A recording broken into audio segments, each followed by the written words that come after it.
Hello, we are in the shores of the Sea of Galilee. If you look around you, this is the Lake of Kinneret.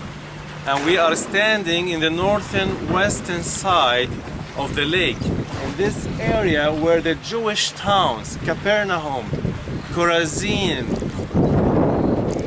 Bethsaida, in this area. And today I'm gonna share with you about Jesus walking on the water. I'm gonna read from Matthew chapter 14 verses 22 to 27. Jesus walks on the sea. Immediately Jesus made his disciples get into the boat and go before him to the other side.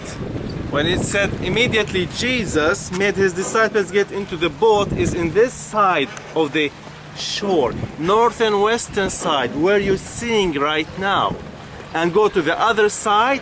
The other side is to the right side. You see the hills, the mountains there, back of the ship. This is the other side. This is the pagan side. This is the Gentile Roman side. So the disciples get so much scared because they're moving from their own Jewish towns. They are used to another world, which is the Roman world.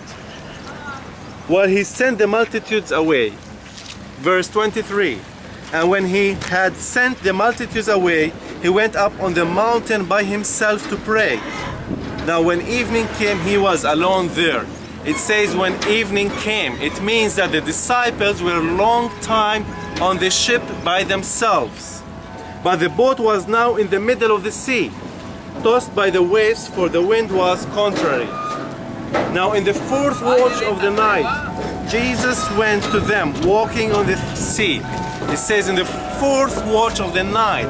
It means they were for several hours. The storm took place and they were rowing and rowing, hard and hard. And Jesus was on a mountain aside looking at them. What do you think? Why did not Jesus come immediately down? They were rowing and rowing and rowing. He was watching them. He waited for them to call his name. And when the disciples saw him walking on the sea, they were troubled, saying, "It's a ghost," and they cried out for fear. But immediately Jesus spoke to them, saying, "Be of good cheer, it is. I do not be afraid." Sometimes we struggle in life so much and we start rowing and we want to do our own thing, but when we call for Jesus, he comes immediately. He waits for us to cry for him, to call him, and when we call him, he comes immediately and save us. Verse 28. And Peter answered him and said, "Lord, if it is you, command me to come to you on the water." You know, Peter wanted to be like his rabbi. Whatever the teacher done, walked on the water, Peter wanted to do the same. Do you know, if you are a student, you have to do like your teacher. And Peter exactly want to do like Jesus and want to walk on the water. So he said, "Come." And when Peter had come down out of the boat, he walked on the water to go to Jesus. And when Peter was focusing on Jesus, he was walking.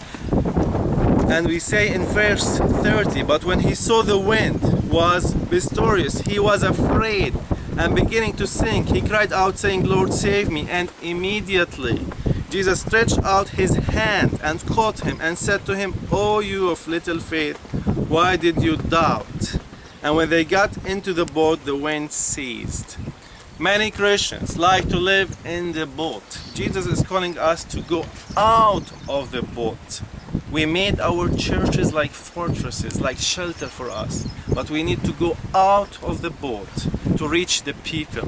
We need to take a step of faith like Peter and be like Jesus. Because whatever Jesus done 2,000 years ago, me and you could do. Is the same spirit. So we are around the Sea of Galilee here.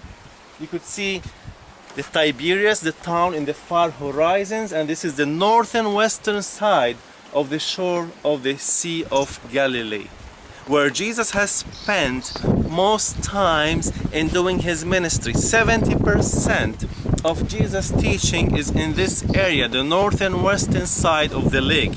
This is the biggest body of fresh water in the land of Israel. Water brings life. No wonder why Jesus' ministry was around this body of fresh water, because he came the living water. He said, I am the living water. And water is abundance.